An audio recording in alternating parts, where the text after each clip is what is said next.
Et dans le domaine de la santé, le Premier ministre ivoirien Patrick Achi a procédé à l'inauguration de l'hôpital général de Yopougon-Atié en présence du ministre de la Santé, de l'Hygiène publique et de la couverture maladie universelle. Cet ancien centre de santé pour consultation prénatale, maternelle et infantile PMI a été profondément rénové et érigé en hôpital général. Les travaux ont permis d'accroître la capacité d'accueil de l'établissement sanitaire. Pierre Tebeu et Marius Siri y ont pris part. L'hôpital général de Yopougon-Atié, le plus important de la commune après le CHU, actuellement réhabilité, s'étend sur une superficie de 3 hectares. Le projet a démarré le 22 février 2018.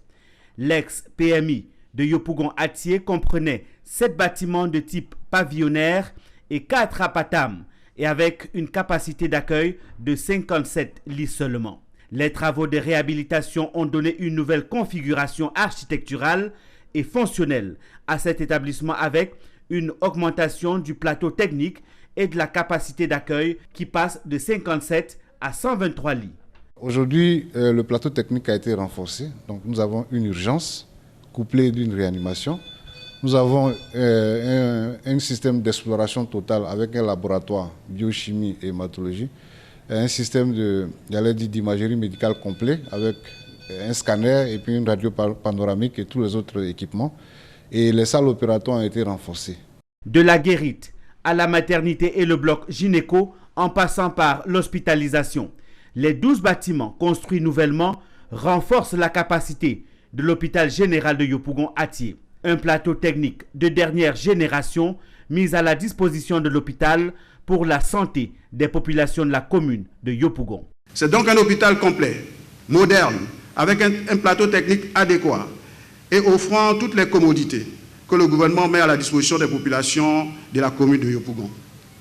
Cet hôpital entre en fonctionnement dès aujourd'hui avec les consultations prénatales, les consultations et les mises en observation en médecine et en pédiatrie, le laboratoire et l'imagerie. Il va évoluer pour atteindre sa vitesse de croisière dans 2 semaines avec la mise en fonctionnement des blocs opératoires, des accouchements, des hospitalisations et de la réanimation. Le Premier ministre, en inaugurant l'hôpital général de Yopougon, a salué toutes ces réalisations et promet d'autres infrastructures sanitaires pour la commune de Yopougon.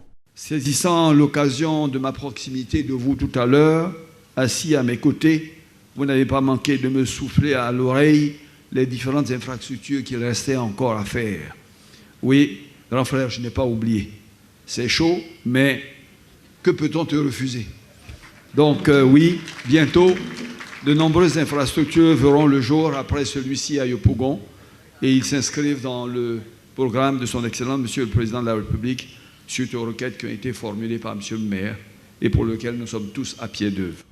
Une ambulance a été remise au responsable de l'hôpital général de Yopougon-Atié pour accompagner les services d'urgence de l'hôpital. Le montant des travaux d'infrastructure et du renouvellement de tous les équipements médicaux de ce centre de santé s'élève à 22 milliards de francs CFA. Les travaux de réhabilitation ont été réalisés par l'entreprise Medafrique, une filiale du groupe Sénédaï.